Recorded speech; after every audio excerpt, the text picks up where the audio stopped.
In the cool blue twilight of 2 steep streets in Camden Town, the shop at the corner, a confectioner's, glowed like the butt of a cigar. One should rather say, perhaps, like the butt of a firework, for the light was of many colors and some complexity, broken up by many mirrors and dancing on many gilt and gaily colored cakes and sweetmeats.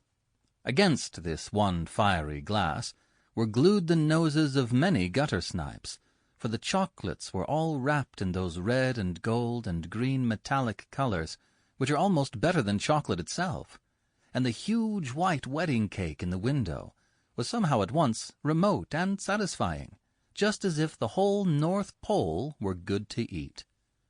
Such rainbow provocations could naturally collect the youth of the neighborhood up to the ages of 10 or 12. But this corner was also attractive to youth at a later stage, and a young man not less than 24 was staring into the same shop window. To him also the shop was of fiery charm, but this attraction was not wholly to be explained by chocolates, which, however, he was far from despising. He was a tall, burly, red-haired young man, with a resolute face but a listless manner.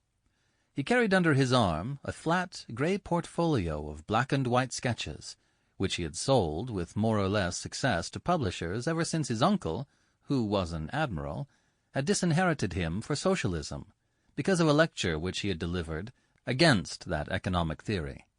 His name was John Turnbull Angus.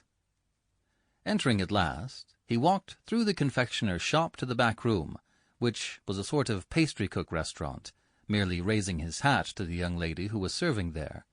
She was a dark, elegant, alert girl in black, with a high color and very quick, dark eyes, and after the ordinary interval she followed him into the inner room to take his order. His order was evidently a usual one.